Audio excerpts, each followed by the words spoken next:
అంటే ఎక్కడో మన పాలు బాగా ఎక్కువైంది అట్లే ఆలోచిద్దాం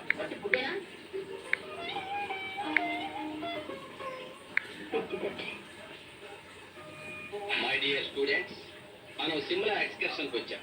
ఇక్కడ భరించలేని చలి మంచు. ఈ పరిస్థితుల్లో చలి మంచుతో గడ్డగట్టుకుపోయే మానవ శరీరాన్ని మళ్లీ మామూలు స్థితికి తీసుకొచ్చేందుకు గాను డాక్టర్స్ గా మీరు చేయవలసిన చర్యలు, చికిత్సల గురించి మనం ఇప్పుడు ప్రయోగం చేయబోతున్నాం.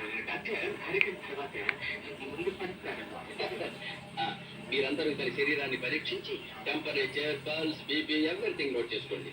నోట్ చేసుకోండి.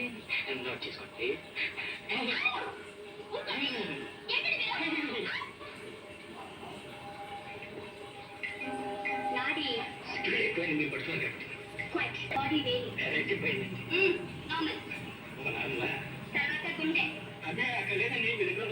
హాయ్ అండి అందరికి, ఎలా ఉంది చెప్పండి.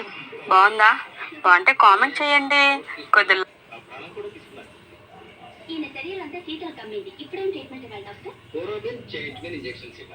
ఆ మందులన్నీ ఉన్నాయో లేవో చూడండి, లేకపోతే మెడిసిన్స్ ఏవి దొరకకపోతే కొంచెం బ్రాండ్ సబ్స్క్రైబ్ చేసుకోవడం మాత్రం మర్చిపోకండి. ఇట్లాంటి మంచి మంచి వీడియోస్ రోజు కావాలనుకుంటే సబ్స్క్రైబ్ చేయండి. హాయ్ అండి అందరికి. అలాగే గోపి, ఏంటి ఎలా వచ్చావు? ఎక్స్పెరిమెంట్ మనిషి కావాలంటే వచ్చా. 30 రూపాయల కోసం మంచి మీద పెడుతున్నా. నీకు ఇదేం కర్మకాల ప్రధాని కలిసి వచ్చిన అదృష్టం. రాత మమ్మల్ని ప్రేమిస్తుంది.